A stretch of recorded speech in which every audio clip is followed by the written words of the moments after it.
Hello बच्चों। Good morning, good afternoon बच्चों। Audio video clear है क्या? यस बच्चों, ऑडियो वीडियो क्लियर है क्या? हेलो हेलो हेलो बच्चों। ऑडियो वीडियो क्लियर है बच्चों? हेलो बच्चों। मेरी आवाज़ आ रही है आपको? ऑडियो वीडियो क्लियर है क्या?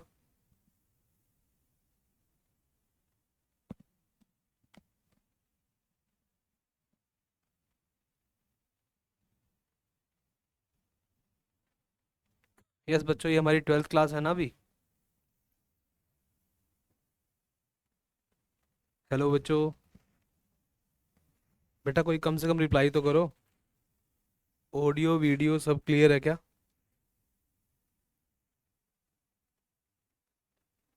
है बच्चों? ऑडियो वीडियो सब क्लियर है तो हम क्लास स्टार्ट करें फिर अपनी। आज हम बायोटेक का सेकंड चैप्टर पढ़ेंगे बच्चों। फर्स्ट चैप्टर हमने कर लिया।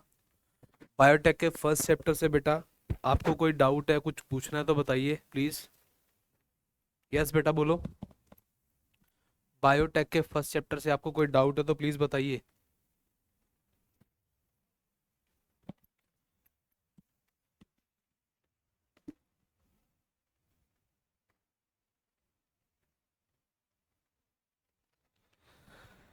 SOSC कालका जी, गौतमपुरी, सेक्टर 23। बेटा एक बार ये बता दो, ऑडियो वीडियो क्लियर है हमारी? आप तक आवाज़ सबको सही पहुंच रही है? आज हमें बायोटेक का सेकंड चैप्टर स्टार्ट करना है अपना।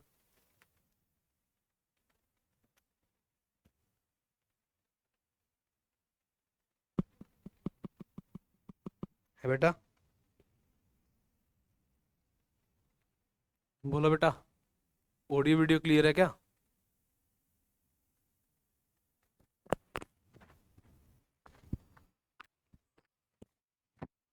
बेटा हल्का सा अगर मान लो मैसेज भी बता दोगे तो ज़्यादा ठीक रहेगा ना, फिर आइडिया तो सही रहेगा।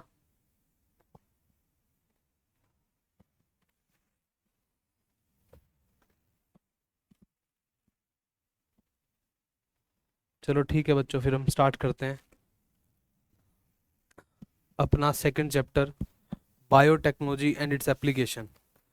अच्छा ये बताओ जरा, बायो का मतलब हमने क्या सीखा था बच्चों? लिविंग ऑर्गेनिज्म ना। हम लिविंग पे क्या लगा रहे थे बच्चों? टेक्निक लगा रहे थे।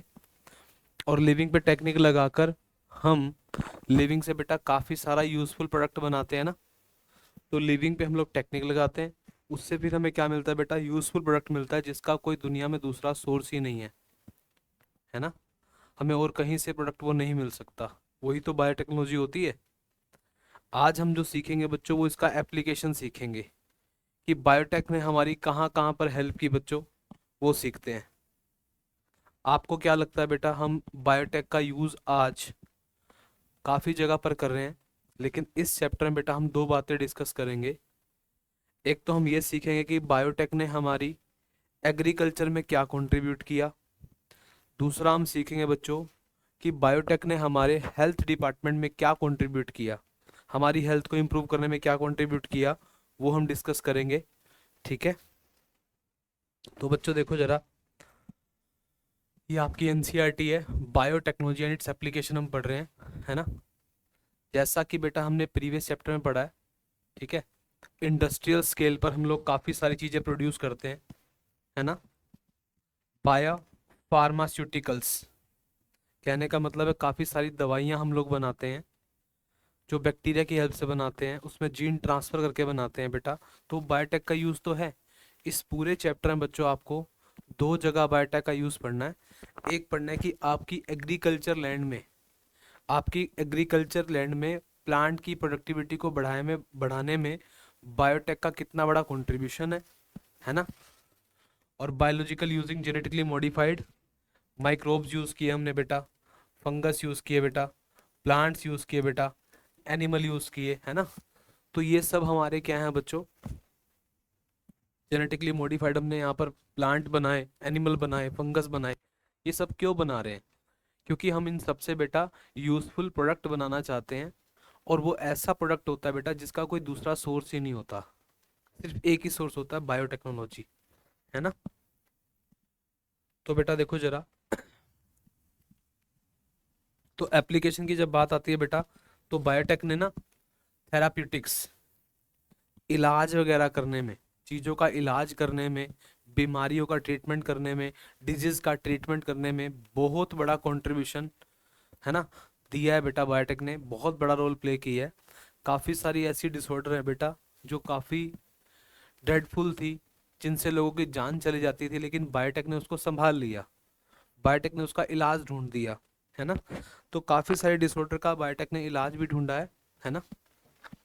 डायग्नोस्टिक, हमारे पास डिसऑर्डर को टेस्ट करने के काफ़ी सारे मेथड तो पहले से भी थे, लेकिन बायोटेक ने बहुत आसान भी किया चीज़ों को, और बायोटेक ने अर्ली डायग्नोसिस भी दी है ना। हम काफ़ी सारी डिसऑर्डर ऐसी होती हैं बेटा जिनका हम अर्ली डायग्नोसिस नहीं कर पाते, और अगर हम अर्ली डायग्नोसिस उनका नहीं कर पा रहे, इट मीन्स उसका ट्रीटमेंट भी अच्छे से नहीं हो पाएगा, है ना। और ध्यान रखना बच्चों, हर एक डिसऑर्डर का प्रॉपर ट्रीटमेंट तभी होता है जब उसकी पहचान अच्छे से होती है।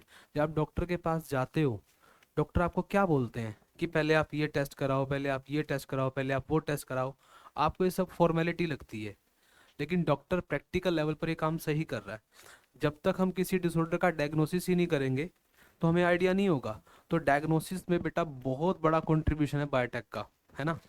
एग्रीकल्चर में अगर हम बात करें बच्चों, हमारी एग्रीकल्चर लैंड में बायोटेक ने काफ़ी सारी जेनेटिकली मॉडिफाइड क्रॉप्स दी हैं बेटा, है ना। और उन जेनेटिकली मॉडिफाइड क्रॉप से हमारी प्रोडक्टिविटी बहुत ज़्यादा इंक्रीज हुई है ना। प्रोसेस फूड बेटा, आप देखो काफ़ी सारे जूस की पैकिंग, बहुत सारे खाना आता है, आप देखते हो, है ना। तो फ्रेंच फ्राइज भी आती हैं, समोसा भी आता है, बर्गर की टिक्की भी आती है, पता नहीं बहुत सारे फूड्स आते हैं बेटा जो प्रोसेस फूड है बेटा, और उनकी लाइफ भी बढ़ा दी। हालांकि सच बताऊं तो ये अच्छी बात नहीं है, ये बहुत बुरी बात है बेटा। प्रोसेस्ड फूड खाना नहीं चाहिए, लेकिन जो प्रोसेस्ड फूड बेटा ट्रेंडिंग में चल रहा है, वो सब बायोटेक का ही कंट्रीब्यूशन है बेटा। आपके घरों में रखी रहती हैं चीज़ें, समोसे रखे रहते हैं, कुछ भी रखा रहता है बेटा, वो काफ़ी लंबे टाइम तक खराब ही नहीं होता, है ना। क्योंकि उसके अंदर बायोटेक का इस्तेमाल किया गया है ताकि उसके ऊपर जर्म्स एक्टिवेट ना हो, लेकिन वो अच्छा नहीं होता, हेल्थ के लिए बेकार होता है। बायो रेमेडिएशन, बायो रेमेडिएशन का मतलब बेटा क्या होता है, इसका मतलब ही होता है इलाज करना ना।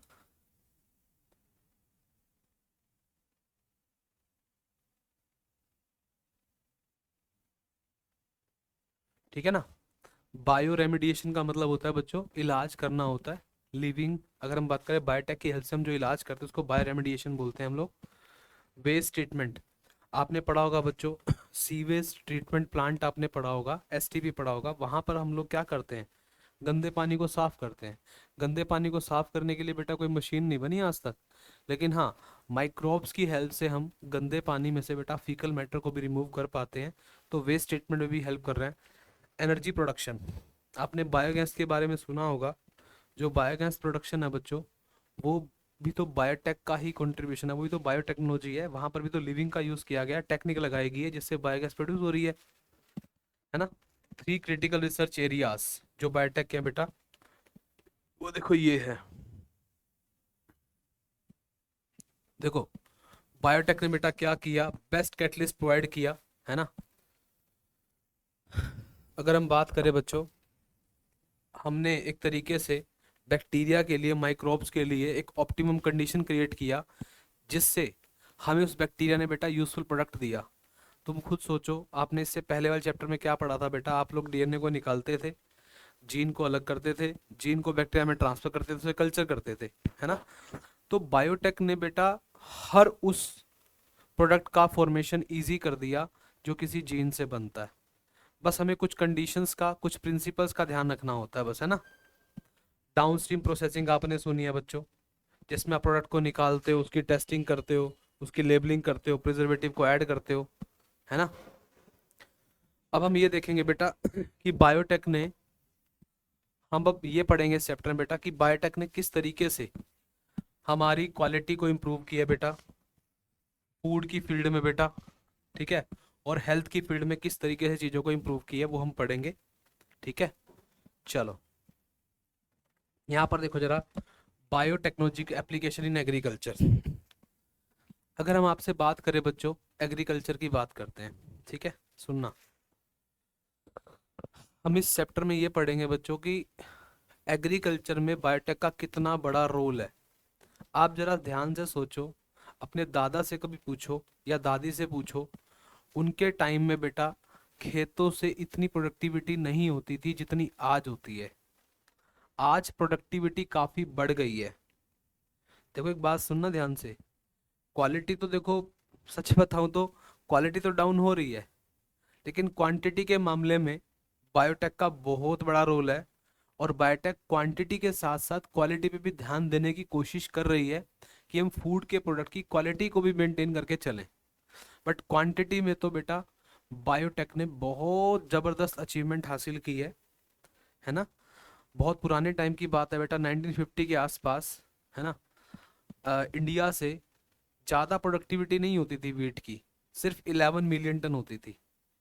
आज की डेट में बात करें बेटा 75 मिलियन टन से भी ज़्यादा है। मतलब 7 टाइम्स हमने वीट की प्रोडक्टिविटी को बढ़ा दिया, 7 टाइम्स। इसी को तो बोलते हैं ग्रीन रेवोल्यूशन। हमने 2 to 3 टाइम्स राइस की प्रोडक्टिविटी को बढ़ा दिया बेटा। तो राइस की प्रोडक्टिविटी 3 टाइम्स बढ़ा दी हमने, और वीट की प्रोडक्टिविटी को हमने 7 टाइम्स बढ़ा दिया। तो ये बात सोचने की है बच्चों, हम किस तरीके से राइस की और वीट की प्रोडक्टिविटी को बहुत ज़्यादा इंक्रीज करते जा रहे हैं। बायोटेक का बहुत बड़ा कंट्रीब्यूशन है इसके अंदर। देखिए, आपको क्या लगता है, शायद मान लो कुछ क्लास के बच्चे ये बोल रहे हैं कि सर अगर वीट की प्रोडक्टिविटी बढ़ी है, अगर राइस की प्रोडक्टिविटी बढ़ी है, तो शायद फार्मर्स ने अपने खेतों में काफ़ी सारे केमिकल्स का इस्तेमाल किया होगा, एग्रो केमिकल्स का इस्तेमाल किया होगा, इसीलिए प्रोडक्टिविटी बढ़ी है। कुछ लोग बोलते हैं नहीं सर, कुछ क्लास वाले ये बोलते हैं नहीं सर, प्रोडक्टिविटी बढ़ने का सबसे बड़ा कंट्रीब्यूशन ऑर्गेनिक एग्रीकल्चर है ना। लेकिन कुछ बच्चों ने बायोटेक का चैप्टर पढ़ लिया तो उन्होंने कहा कि नहीं sir, genetically engineering crop based agriculture से प्रोडक्टिविटी को बढ़ाया गया है। तो बेटा सबका अलग अलग व्यू है, सबने अलग अलग बातें कही। तो एग्रो केमिकल बेस्ड एग्रीकल्चर कुछ बोलते हैं, कुछ ऑर्गेनिक एग्रीकल्चर को बोल रहे हैं, कुछ genetically engineered crop based agriculture को बोल रहे हैं, है ना। तो आपको ये बातें ध्यान रखनी है, समझनी है बच्चों, कि हमारे प्रोडक्टिविटी में बेटा, प्लांट की प्रोडक्टिविटी को बढ़ाने में किसी एक चीज़ का कंट्रीब्यूशन नहीं है, काफ़ी सारे सभी कंट्रीब्यूशन से मिलकर प्रोडक्टिविटी को बढ़ाया गया है। जैसे हम क्या कह रहे हैं बच्चों, agrochemical based, organic and genetically engineered crop based agriculture, है ना।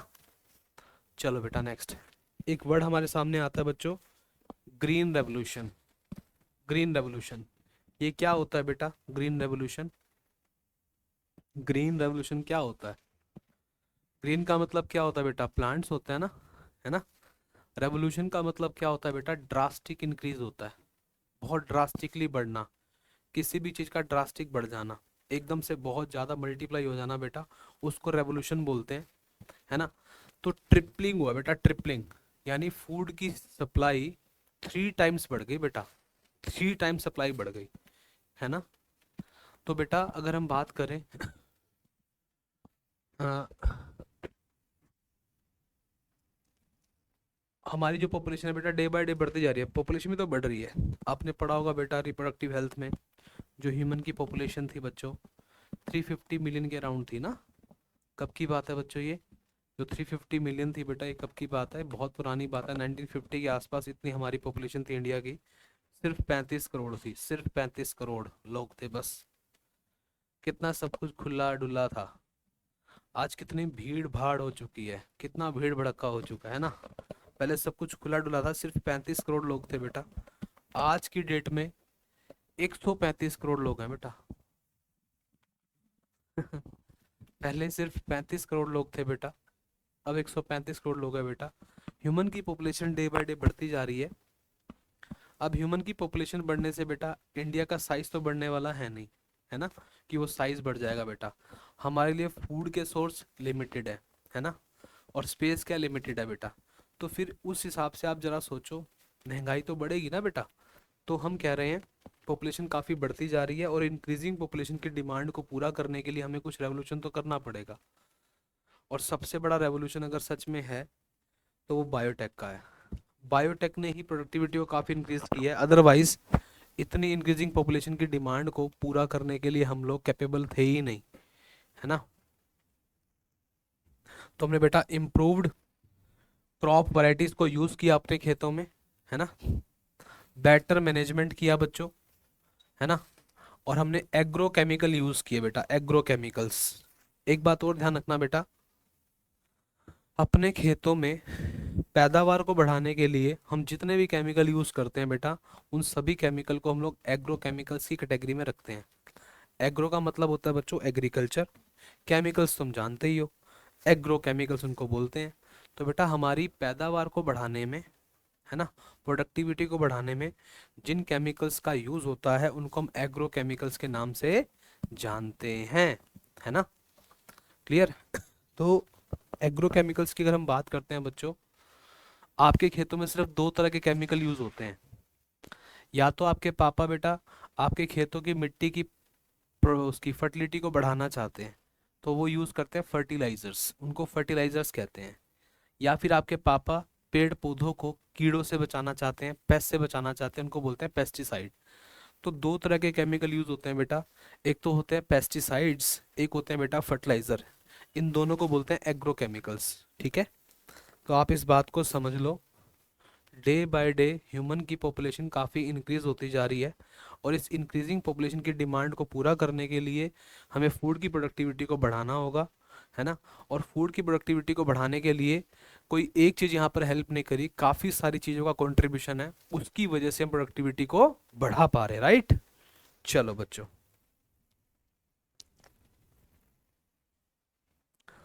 ठीक है। जो बेटा फार्मर्स हैं बेटा डेवलपिंग वर्ल्ड के, उनके लिए बेटा एक्सपेंसिव है बहुत ज़्यादा एग्रोकेमिकल्स। जैसे हम सब अपनी बात करें बच्चों, हम डेवलपिंग कंट्री में आते हैं, यहाँ के किसान बोलते हैं कि हम पैदावार तो बढ़ाना चाहते हैं, लेकिन जब हम बाजार से केमिकल खरीदने जाते हैं वो बहुत महंगे आते हैं, इतने महंगे केमिकल हम नहीं ले सकते। अब वो नहीं ले पाएंगे तो पैदावार कैसे बढ़ेगी बेटा। तो ये प्रॉब्लम सिर्फ डेवलपिंग कंट्रीज की नहीं है, डेवलप्ड की भी है। जो डेवलप्ड कंट्रीज उनके पास पैसा बहुत है, वो बोलते हैं पैसा हमारे पास बहुत है, पैसे की कमी नहीं है हमारे पास। हमारे पास हम क्या चीज़ देखना चाहते हैं, पोल्यूशन, पोल्यूशन कम से कम हो, है ना। तो डेवलप्ड कंट्रीज खेतों में केमिकल यूज नहीं करना चाहती, वो पोल्यूशन से बचना चाहती हैं। डेवलपिंग कंट्रीज, जो भी डेवलपिंग कंट्रीज हैं बेटा, है ना, अगर डेवलपिंग कंट्रीज की बात करें, डेवलपिंग कंट्रीज को केमिकल महंगे लगते हैं, और जो डेवलप्ड कंट्रीज हैं बेटा, डेवलप्ड कंट्रीज को पोल्यूशन का खतरा है, तो दोनों ही एग्रोकेमिकल से बचना चाहते हैं। कहने का मतलब वर्ल्ड में कोई भी एग्रोकेमिकल यूज नहीं करना चाहता। अब वो एग्रोकेमिकल भी यूज नहीं करना चाहता, वो ये भी चाहता है कि हमारी प्रोडक्टिविटी बढ़े। तो उसके लिए सिर्फ एक ही सॉल्यूशन है बेटा, वो है बायोटेक्नोलॉजी, है ना, बायोटेक्नोलॉजी जो हम चैप्टर पढ़ रहे हैं बच्चों। सिर्फ बायोटेक ही इसका एक इलाज है और कोई इलाज नहीं है बेटा। अगर आप पैदावार को बहुत ज़्यादा बढ़ाना चाहते हो बिना किसी केमिकल के, तो आपको बायोटेक से बने हुए प्लांट यूज़ करने पड़ेंगे, जेनेटिकली मॉडिफाइड प्लांट यूज़ करने पड़ेंगे, है ना, ये बात है बच्चों। And further increasing in the yield with existing varieties are not possible using conventional breeding method. पुराने बहुत तौर तरीके थे बेटा, पुराने तरीके थे प्लांट ब्रीडिंग के, हम प्लांट का क्रॉस करा करा के बेटा नई नई ब्रीड बनाते थे, है ना। तो पुराने जो तरीके थे बेटा वो बेस्ट नहीं थे, है ना, उनसे पैदावार इतनी बढ़ाई नहीं जा सकती। तो हमने जो अब तरीका ढूंढा है बेटा वो बायोटेक का, वो सबसे बेस्ट तरीका है। हम किसी भी स्पेसिफिक जीन को किसी प्लांट में डाल देते हैं, जिससे वो जेनेटिकली मॉडिफाइड हो जाता है और हमारी सारी रिक्वायरमेंट फुलफिल हो जाती है ना। चलो अब देखते हैं जरा बच्चा, ये टिश्यू कल्चर टेक्निक क्या है बेटा, कैसे आप लोग करते हो, बताओ कैसे करोगे आप।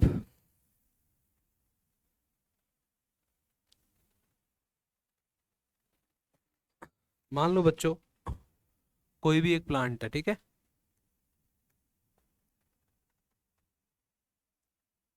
ठीक है, दुनिया का कोई भी एक प्लांट है जो दुनिया का सबसे बेस्ट प्लांट है, मान लो मैंगो का, ठीक है, आम का एक पेड़ है, बहुत अच्छे अच्छे आम पैदा होते हैं इसके ऊपर, बहुत मीठे होते हैं, क्वांटिटी बहुत ज़्यादा प्रोड्यूस होती है, तो ये बहुत अच्छा प्लांट है ना।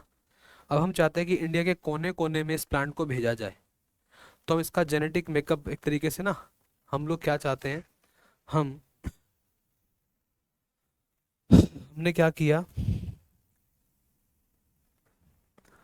इस प्लांट की बेटा हमने कोई सेल वाला पार्ट बाहर निकाल लिया, ठीक है।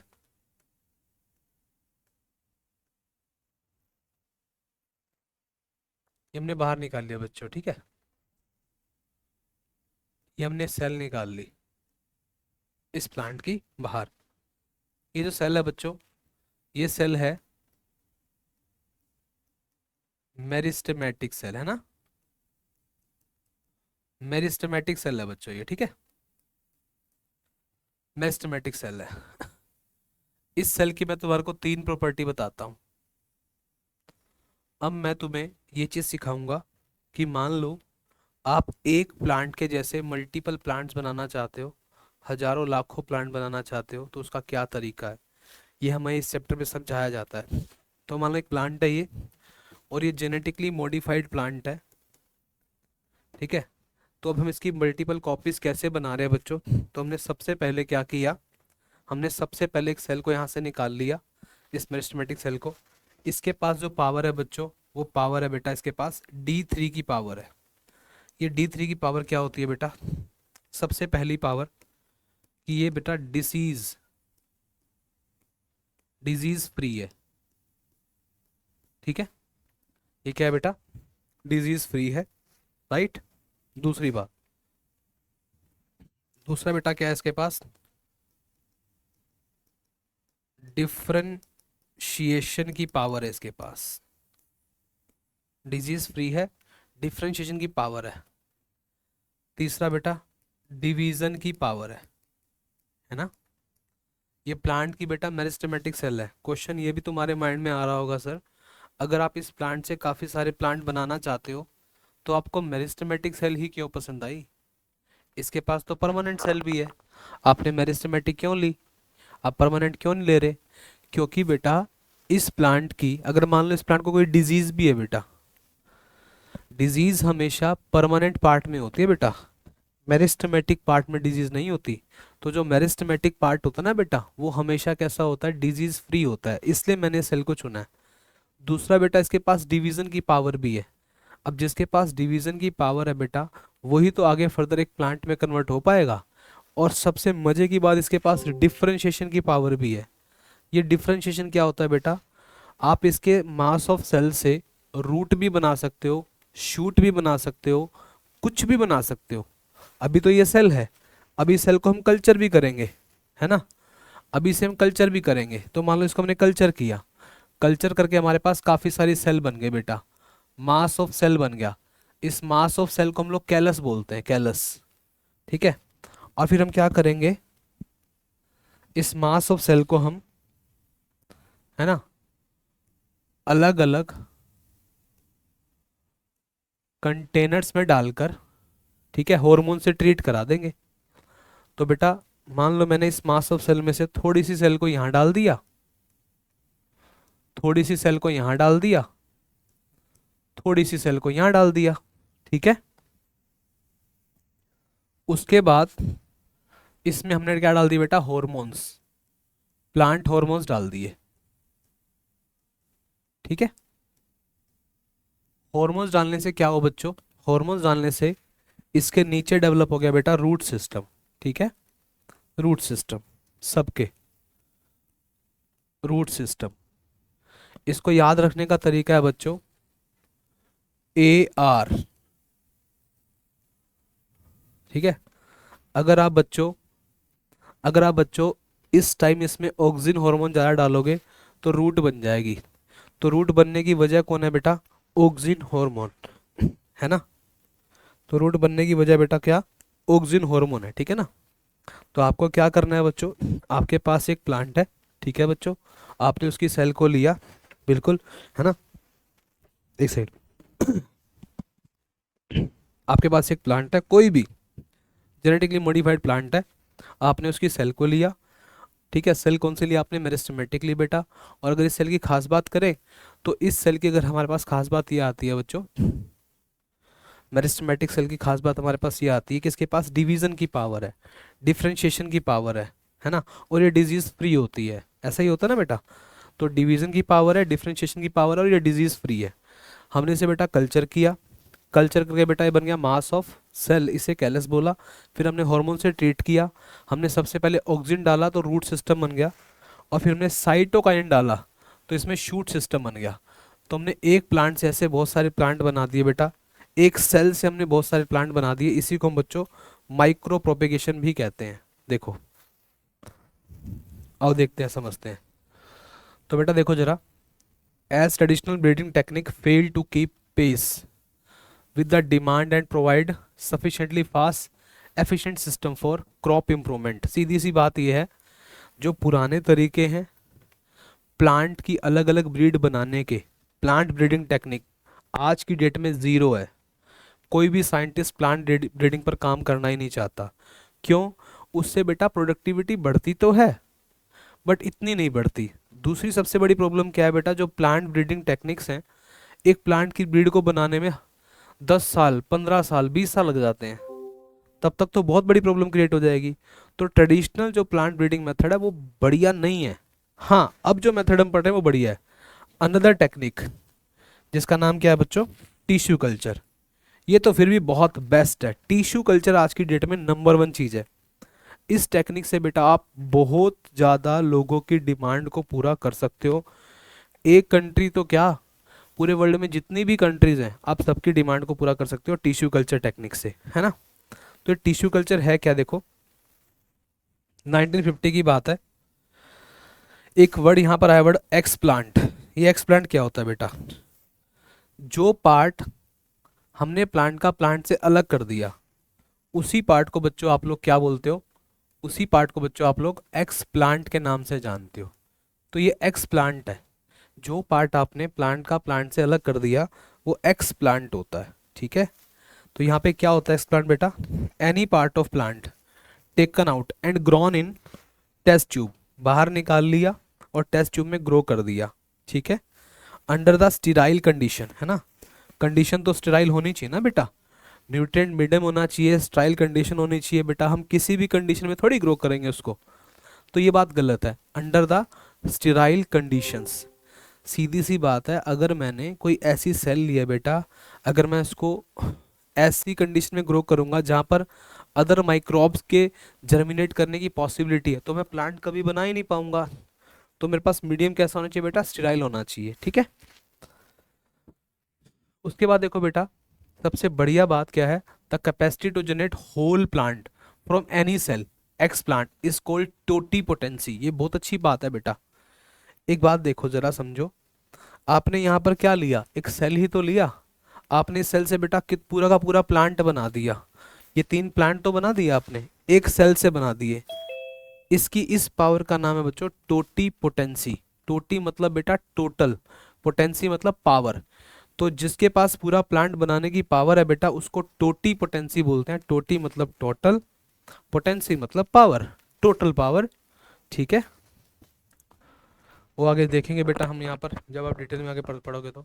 ये बेटा important to stress here that the nutrient medium must provided carbon source such as sucrose, also inorganic salts, vitamins, amino acids, grown regulators like cytokine and auxin. सीधी सी बात यह है बच्चों, इन सेल्स को मल्टीप्लाई करने के लिए, ये सेल यहाँ से इतनी सारी बन गई बेटा, तो कार्बन सोर्स तो चाहिए ना, तो सुक्रोज एक बहुत अच्छा सोर्स है, वाइटामिन हो गए। सीधी सी बात है, कंप्लीट न्यूट्रिएंट मीडियम देना पड़ेगा, तभी हमारे पास ये बच्चों सेल डिवाइड करेंगी, मास ऑफ सेल्स बन पाएगा।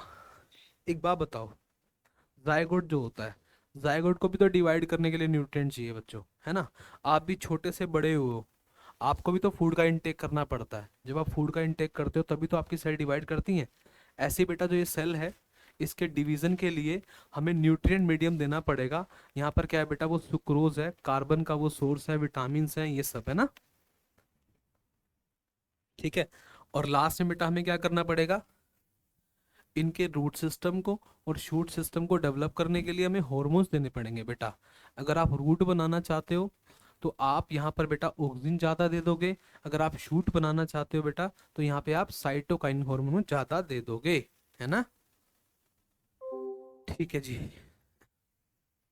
अच्छा, by application of this method is possible to achieve propagation of large number of plants in a very short duration. बहुत ही कम ड्यूरेशन में, बहुत ही कम से कम ड्यूरेशन में, कम से कम टाइम में आप हजारों लाखों प्लांट बना देते हो बेटा। इसको आप लोग बोलते हो माइक्रो प्रोपेगेशन। माइक्रो मतलब बहुत कम टाइम, प्रोपेगेट मतलब फैलाना। बहुत ही कम टाइम में बेटा अगर हम बहुत ज़्यादा चीज़ें प्रोपेगेट कर दे उसको हम लोग क्या बोलेंगे बच्चों, माइक्रो प्रोपेगेशन। ठीक है, क्लियर है बात। तो this method of producing thousand of plants, हजारों प्लांट प्रोड्यूस करना, किससे, through a tissue culture, is called micro propagation, है ना। Each of these plant will be genetically identical to the original plant from which they were grown. उनको बेटा Soma clone बोलते हैं, Soma clones. बेटा देखो, मैंने यहाँ पर कौन सी सेल ली है बेटा, मैंने यहाँ पर कौन सी सेल ली है, मैंने यहाँ पर सोमेटिक सेल ली है। ठीक है, मैंने यहाँ पर कोई जर्म सेल नहीं ली। और सोमेटिक सेल क्या करती हैं बेटा, हमेशा माइटोसिस करती हैं। और अगर माइटोसिस करती हैं तो सीधी सी बात है बेटा उनके अंदर कोई वेरिएशन आने वाला नहीं है। अब वेरिएशन नहीं आएगा तो बेटा जो प्लांट बनेंगे बिल्कुल आइडेंटिकल होंगे, 100% सेम कॉपी होगी बेटा।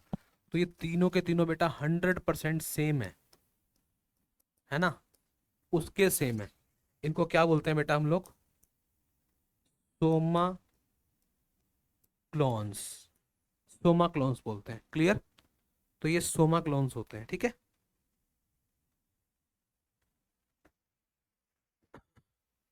many important food plant like tomato, banana, apple, etc. have been produced on the commercial scale using this method. आप अगर बेटा लेबोरेटरी विजिट करोगे तो बेटा, है ना, इस प्रोसेस को आपने बेटा यहाँ पर इजीली समझा भी है। सच पूछो तो बेटा यही स्टेप है, यही प्रोसेस है। आपको कोई भी एक प्लांट मिलना चाहिए, आप सबसे पहले बेटा उस प्लांट की मेरिस्टेमेटिक सेल को ले लोगे बेटा। उस सेल को बेटा फिर आप कल्चर करोगे न्यूट्रिएंट मीडियम में। उसके बाद मास ऑफ सेल बनेगा बेटा, उसको फिर हार्मोन से ट्रीट करोगे। आपके पास मल्टीपल कॉपीज तैयार हो जाएंगी। वो सारे क्या होंगे बेटा, सोमा क्लोन्स होंगे ना। देखो, another important application method is the recovery of healthy plant from disease plant। अगर कोई प्लांट ऐसा भी है ना बेटा जिसको डिजीज है, हम डिजीज्ड प्लांट से भी हेल्दी प्लांट प्रोड्यूस कर सकते हैं। यही तो टेक्निक का फायदा है। Even if the plant is infected with virus, है ना, अगर किसी प्लांट में वायरस का भी इन्फेक्शन है, बैक्टीरिया का भी है, किसी का भी है बेटा, पूरा प्लांट खराब हो सकता है। उसकी मेरिस्टेमेटिक सेल कभी खराब नहीं होती, क्योंकि मेरिस्टेमेटिक सेल में बेटा फूड स्टोर ही नहीं होता, है ना। द मेरिस्टेमेटिक सेल्स बेटा इज फ्री ऑफ वायरस। वो वायरस से भी, बैक्टीरिया से भी, फंगस से भी। एक बात बताओ, कोई भी बाहर का पैरासाइट हमारी बॉडी पे अटैक करेगा, वो हमसे क्या उम्मीद करेगा, फूड की। जहाँ फूड होगा वहां पे अटैक करेगा वो। मेरिस्टेमेटिक सेल में फूड ही नहीं होता, इसलिए मेरिस्टेमेटिक सेल पर वो अटैक ही नहीं करते बेटा, है ना। One can remove the meristems and grow into vitro obtained virus free plants. ये तो बात हमने डिस्कस कर ली बेटा। आप हमेशा मेरिस्टेमेटिक सेल से, आप हमेशा मेरिस्टेमेटिक टिश्यू से वायरस फ्री प्लांट ही प्रोड्यूस करते हो, है ना। तो बेटा हम लोग meristem of banana, sugarcane, potato, तो काफ़ी सारे हम लोग प्लांट्स का इस तरीके से टिश्यू कल्चर कर लेते हैं, राइट। ठीक है, scientist have even isolated single cell from plants after digesting their cell wall able to naked protoplast. एक और तरीका है बेटा, एक तरीका और है। ये तरीका क्या है बच्चों, यहाँ पर दो अलग अलग प्लांट को फ्यूज कराकर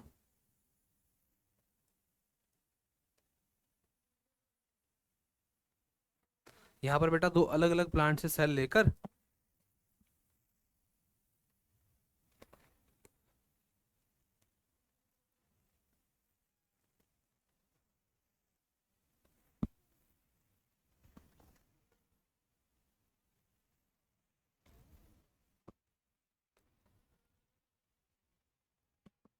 यहाँ पर दो अलग अलग प्लांट के सेल लेंगे बेटा, ठीक है।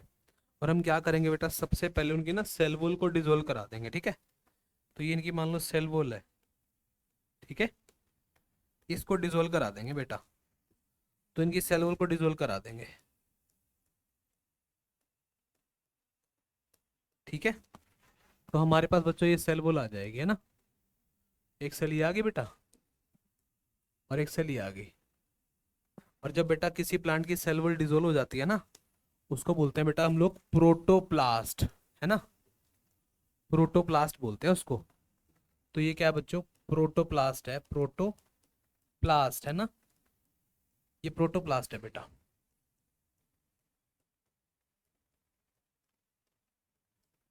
प्रोटोप्लास्ट, ठीक है। अब हम क्या करेंगे बच्चों, इन दोनों को फ्यूज करेंगे आपस में, है ना। इन दोनों को फ्यूज करेंगे। तो बेटा फ्यूज करने के बाद जो बनेगा, ये भी सोमेटिक सेल है, ये भी सोमेटिक सेल है। तो उससे क्या बनेगा बेटा, हाइब्रिड बनेगा, हाइब्रिड।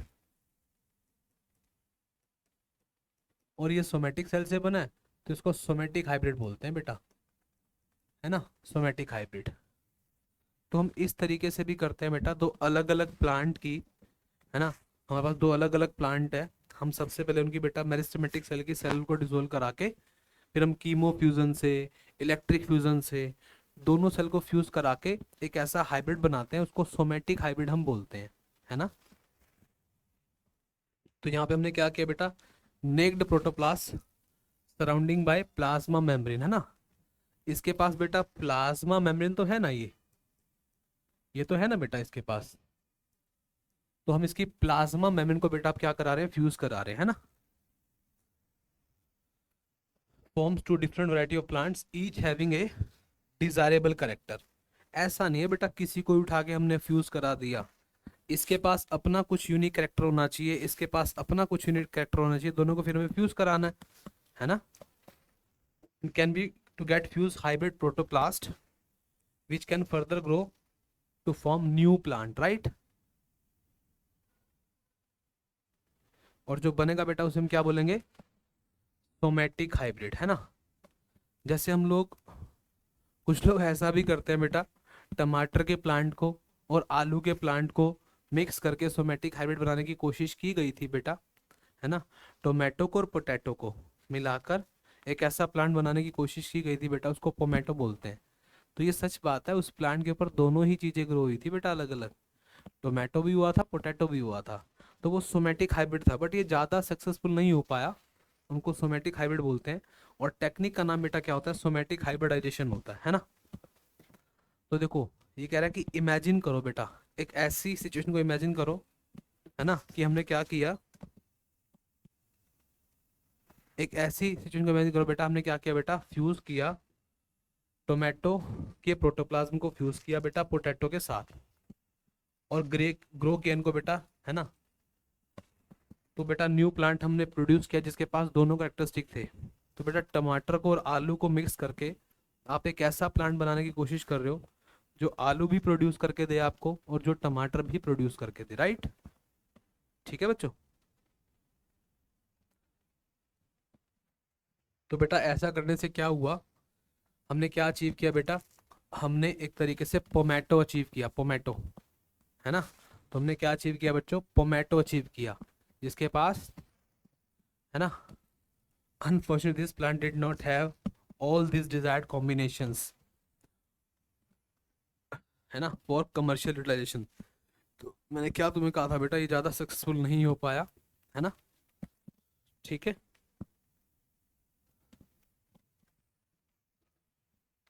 तो बेटा हमारे पास कुछ और भी अल्टरनेटिव है क्या, क्या हमारे पास कोई अल्टरनेटिव है।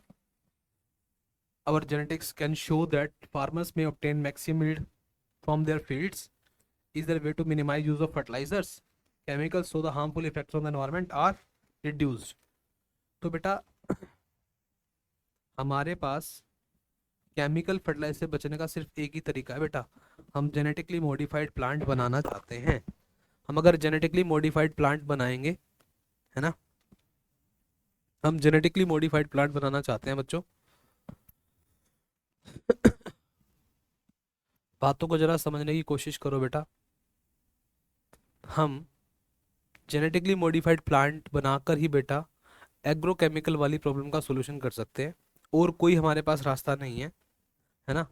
अगर डेवलप्ड कंट्रीज बेटा पोल्यूशन से बचना चाहती हैं और डेवलपिंग कंट्रीज महंगे एग्रोकेमिकल से बचना चाहती है, तो सभी चुप करके बायोटेक के सामने हाथ जोड़ दो, झोली फैला दो बेटा। बायोटेक तुम्हारी झोली के अंदर एक प्लांट फेंक देगी जिसका नाम है जेनेटिकली मॉडिफाइड प्लांट, और उसे ग्रो करने के बाद आपको कोई एग्रोकेमिकल यूज करने की जरूरत नहीं है, ना फर्टिलाइजर यूज करने की जरूरत है बेटा, ना ही कोई केमिकल पेस्टिसाइड यूज करने की जरूरत है, ठीक है ना। तो बेटा ऐसे प्लांट्स जिनका हमने जेनेटिक मेकअप बेटा मॉडिफाई कर दिया, उनको जेनेटिकली मॉडिफाइड प्लांट के नाम से हम जानते हैं। ऐसा कोई भी प्लांट, कोई भी बैक्टीरिया, कोई भी फंगस, कोई भी एनिमल जिसका जीन हम बेटा क्या कर चुके हैं, हम चेंज कर चुके हैं, अल्टर कर चुके हैं, उसे हम क्या कहते हैं बेटा, जेनेटिकली मॉडिफाइड प्लांट, ठीक है ना। तो वो क्या होता है बेटा, जेनेटिकली मॉडिफाइड प्लांट होता है या फिर जेनेटिकली मॉडिफाइड ऑर्गेनिज्म होता है, क्लियर। तो ऐसा ऑर्गेनिज्म बेटा जिसका हम जीन अल्टर कर चुके हैं, जिसका जेनेटिक मेकअप हम चेंज कर चुके हैं बेटा, है ना, उसको हम क्या बोलते हैं बेटा, जेनेटिकली मॉडिफाइड प्लांट या फिर जेनेटिकली मॉडिफाइड ऑर्गेनिज्म, ठीक है।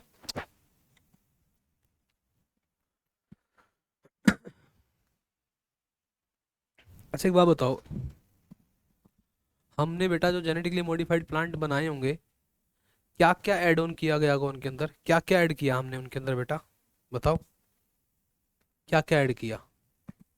सबसे पहली चीज हमने क्या ऐड की, देखो, made crop more tolerant to abiotic stress, है ना। हमने जेनेटिकली मॉडिफाइड प्लांट बेटा जो बनाए हैं,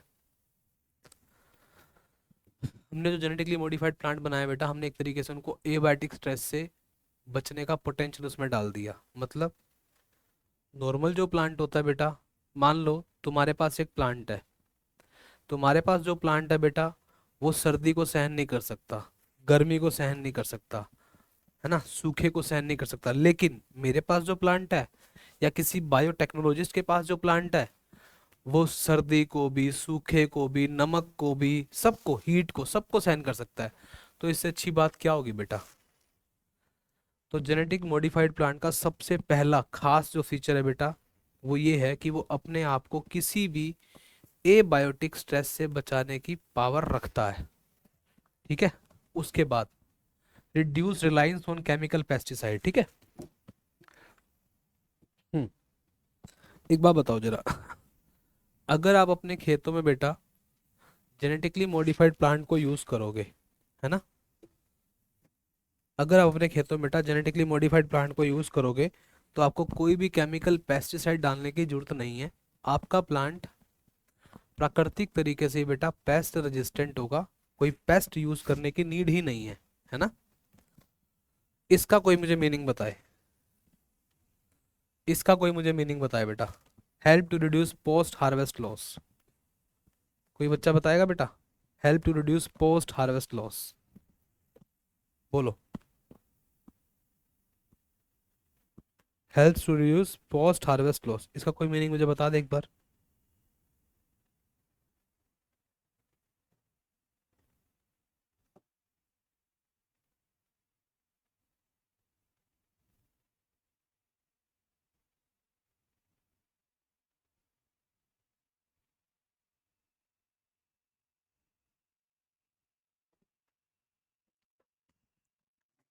बोलो बेटा, पोस्ट हार्वेस्ट लॉस का मतलब क्या है।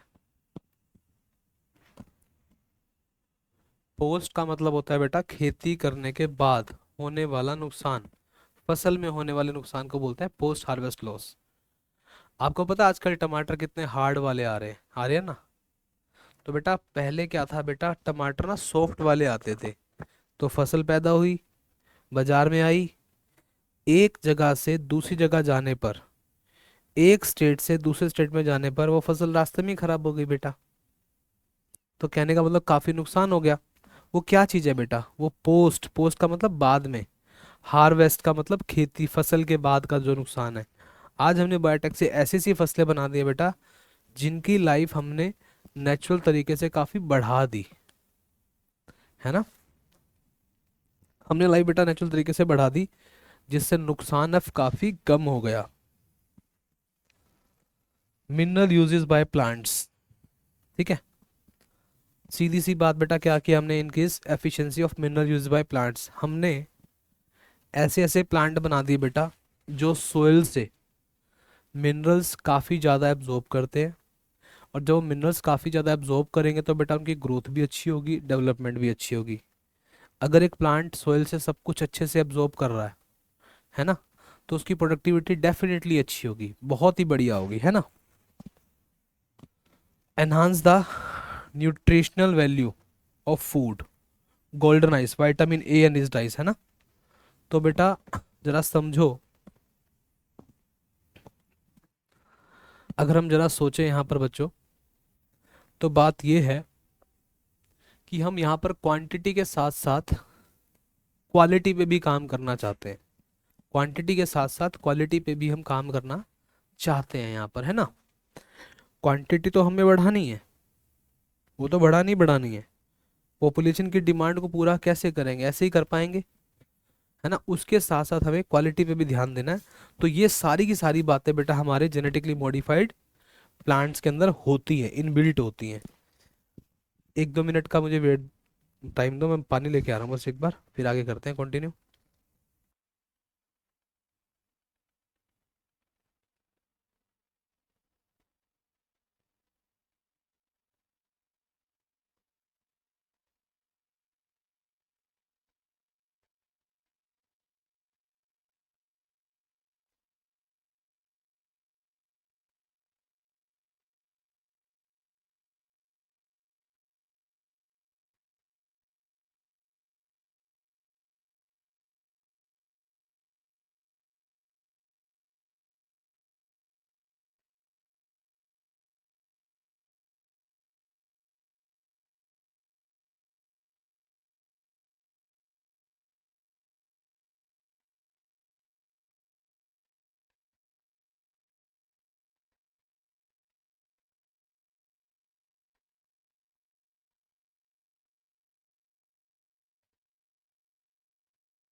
ठीक है बच्चों, यहाँ तक हमने कर लिया।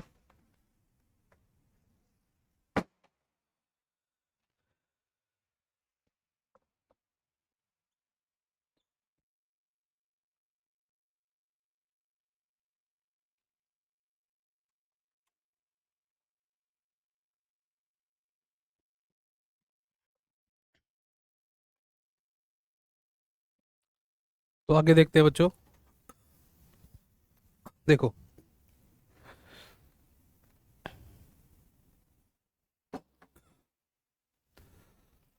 इससे अलग बेटा अगर हम बात यहाँ पर समझें तो हमने बायोटेक की हेल्प से बेटा प्रोडक्टिविटी को बहुत ज़्यादा बढ़ाया है।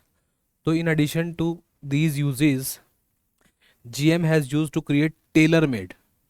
टेलर मेड होता है बेटा इंडस्ट्रियल लेवल पर। हमने इंडस्ट्रियल लेवल पर भी प्रोडक्टिविटी को बहुत इंक्रीज कर दिया बायोटेक की हेल्प से, है ना। तो बेटा बायोटेक की हेल्प से हमने इंडस्ट्रियल लेवल पर भी बेटा हमने चीज़ों को काफ़ी इम्प्रूव किया है ना। स्टार्चेज, फ्यूल्स, फार्मास्यूटिकल्स, इन सब की फॉर्म में, है ना। उसके बाद हम देखते हैं बच्चों, एक ऐसा प्लांट हम देखेंगे अभी जिसको बायोटेक से बनाया गया है,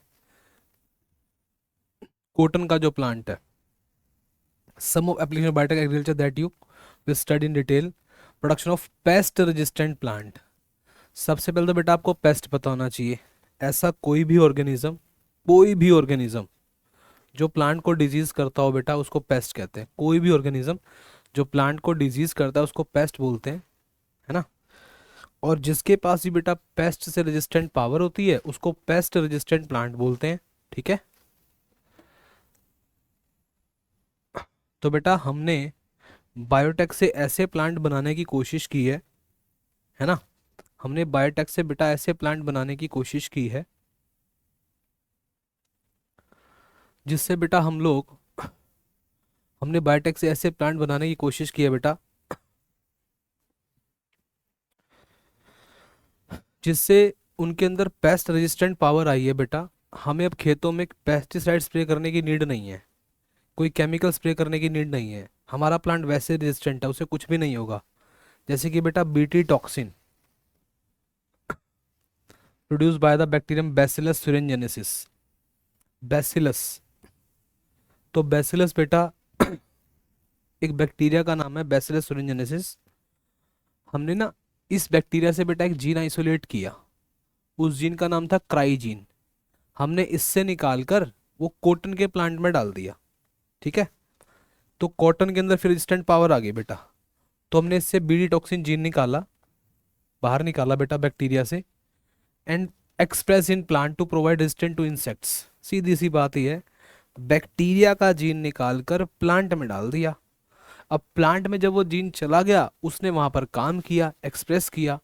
जब उस जीन ने एक्सप्रेस किया तो उसने एक प्रोटीन बनाया। वो प्रोटीन बेटा इंसेक्ट को मार सकता है, इसलिए उसको इंसेक्टिसाइडल प्रोटीन बोलते हैं। आप ऐसे समझो, आपके बहुत सारे खेत थे और आपके खेतों में बेटा कॉटन के प्लांट लगे हुए थे और वो प्लांट बहुत ज़्यादा परेशान थे। वो प्लांट बहुत ज़्यादा परेशान थे इंसेक्ट से। और फिर फार्मर क्या करता था बेटा, इंसेक्ट को मारने के लिए इंसेक्टिसाइड का स्प्रे करता था। अब इतना सारा महंगा इंसेक्टिसाइड कहाँ से लेकर आए, और पोल्यूशन भी हो रहा था। तो किसी बहुत समझदार बायोटेक्नोलॉजिस्ट ने उसको ऐसा प्लांट बना के दिया जिसमें एक जीन डाल के दिया, उस जीन का नाम क्राई था। जैसे ही वो दिया, अब उसके जो खेत थे बेटा वो इंसेक्ट से बच गए, क्योंकि सारे प्लांट उसके क्या हो गए बेटा, इंसेक्ट रेजिस्टेंट हो गए, है ना। तो बिना इंसेक्टिसाइड की नीड के बेटा तुमने क्या कर दिया बेटा, बायो पेस्टिसाइड बना दिया एक तरीके से। ऐसा हमने किस में किया, बीटी कॉटन में किया, बीटी कॉर्न में किया, राइस में किया, टोमेटो में किया, टोमेटो में किया, पोटैटो में किया, सोयाबीन में किया। तो बहुत सारे हमने ऐसे प्लांट बनाए हैं बेटा जिनके अंदर हमने, है ना, ऐसे बहुत सारे, अगर हम बात करें बच्चों, ऐसे बहुत सारे हमने प्लांट बनाए हैं, है ना।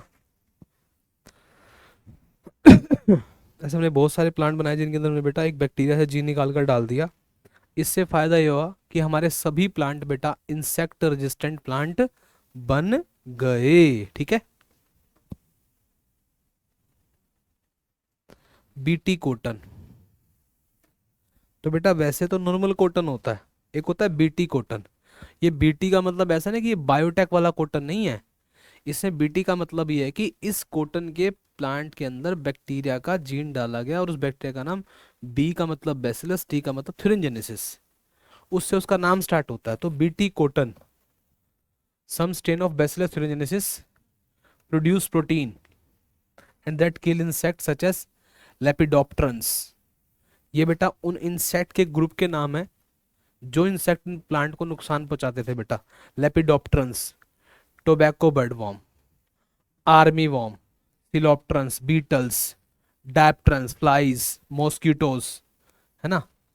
ये बेटा प्रोटीन बनाते थे, है ना, during a particular phase of their growth. और इनके अंदर क्या होता है बेटा, इंसेक्टिसाइडल प्रोटीन्स होती हैं बेटा, इंसेक्ट को मारने वाली प्रोटीन होती हैं, है ना।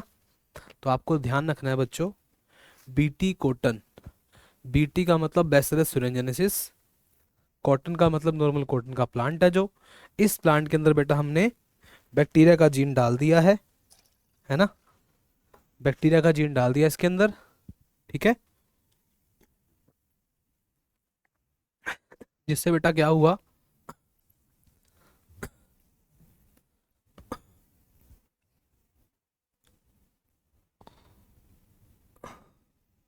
उस प्लांट के अंदर क्या आ गई बेटा, रेजिस्टेंट पावर आ गई, है ना। उसके बाद ये बेटा बैसिलस को किल नहीं करता। क्यों किल नहीं करता बेटा, ये इंसेक्ट को किल क्यों करता है, क्योंकि जब इस इंसेक्ट इसको बेटा अपने गट में लेके जाता है तो वहां पर इंसेक्ट के गट में बेटा पीएच होता है एल्केलाइन, उस एल्केलाइन पीएच में बेटा वो एक्टिवेट हो जाता है, जिससे गट की जो सेल्स है बेटा उसमें स्वेलिंग आ जाती है। क्या होता है बेटा, जब कोई इंसेक्ट कॉटन के प्लांट पर बैठता है और उसका साइटोप्लाज्म सक करता है, तो साइटोप्लाज्म के साथ साथ बेटा वो जहर भी उस मच्छर के गले में चला जाता है। अब वो जो जहर प्लांट के अंदर बन रहा था, प्लांट को वो नुकसान नहीं पहुंचा रहा क्योंकि वहाँ पीएच डिफरेंट है, लेकिन जब मच्छर के गले में जा रहा है बेटा वहाँ पीएच डिफरेंट है, और पीएच डिफरेंट होने की वजह से बेटा वो जहर एक्टिवेट हो गया, है ना। Actually the BT toxin protein exist as inactive prototoxin ना, मतलब ये जहर बैक्टीरिया बनाता जरूर है, लेकिन बैक्टीरिया में ये जहर इनएक्टिव होता है, सोया होता है, बैक्टीरिया को कोई नुकसान नहीं पहुंचाता, बट मच्छर को पहुंचाता है क्योंकि मच्छर के गले में ये जहर एक्टिवेट हो जाता है पीएच की वजह से। Once insect ingest inactive toxin it convert into the active form due to alkaline pH of the gut which solubilize the crystal। तो वो एक्टिवेट हो जाएगा, जिसकी वजह से क्या होगा बेटा, उसके गले की सेल्स में स्वेलिंग हो जाएगी और वो इंसेक्ट मर जाएगा, है ना। The activate bind to the surface of midgut of epithelial cells and create pores that cause the swelling and lysis eventually cause the death of insect। तो बात बेटा यहाँ पर ध्यान रखना, तीन ऑर्गेनिज्म है, एक तो प्लांट है कॉटन का, एक बैक्टीरिया है, एक इंसेक्ट है। तीनों में से मौत इंसेक्ट की हो रही है बेटा। प्लांट को उस जहर का कोई नुकसान नहीं है, बैक्टीरिया को उस जहर का कोई नुकसान नहीं है, क्योंकि दोनों के पास वो इनएक्टिव फॉर्म में है। एक्टिव फॉर्म में किसके पास है बेटा, एक्टिव फॉर्म में वो है किसके पास, बोलो ना। एक्टिव फॉर्म में बेटा वो इंसेक्ट के पास है, तो जिसके पास वो एक्टिव है उसी की वो डेथ कोज करेगा, तो इंसेक्ट की बेटा उससे क्या हो जाती है, डेथ हो जाती है ना। तो specific BT toxin gene were isolated from the bacillus thuringiensis and incorporated into the several crop such as cotton, है ना। बेटा जो जीन की चॉइस है बेटा वो डिपेंड करती है कि किसको मारना है, कौन से इंसेक्ट को मारना है। तो जीन की भी टाइप होती है, इंसेक्ट की भी तो टाइप है, तो अलग अलग टाइप के इंसेक्ट को अलग अलग जीन की टाइप से मारा जाता है ना। तो target pest most B toxin insect are specific, the toxin is coded by the gene cry1ac named cry। Clear.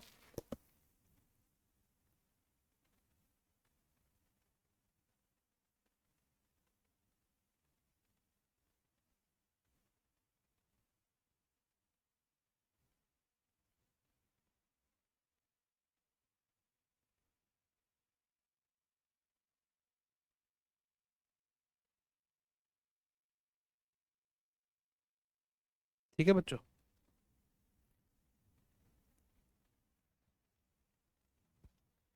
तो इस तरीके से हम बेटा बीटी टॉक्सिन जीन को यहाँ पर प्रोड्यूस करते हैं, राइट। ये अलग टाइप के जीन्स है बेटा हमारे पास, cry1ac cry2ab, ये कॉटन बोलवर्म को कंट्रोल करने के लिए। क्राई 1AB, इससे बेटा कॉटन बोरर को कंट्रोल किया जाता है ना। तो ये हमारा कॉटन का प्लांट है। इस तरीके से बेटा हम एक कॉटन का रेजिस्टेंट प्लांट प्रोड्यूस कर पाते हैं, राइट। तो बच्चों हमने आज बायोटेक का सेकंड चैप्टर स्टार्ट कर लिया, इतना हमने डिस्कस कर लिया, आप यहाँ तक पढ़ के आना, है ना। बाकी फिर हम नेक्स्ट क्लास में डिस्कस करते हैं। ओके, तो फिर नेक्स्ट क्लास में आपसे मिलते हैं। यहाँ तक अच्छे से करके आना, ठीक है बच्चों। ओके, ठीक है बच्चों, मिलते हैं फिर नेक्स्ट क्लास में। Okay, have a nice time, bye bye, take care.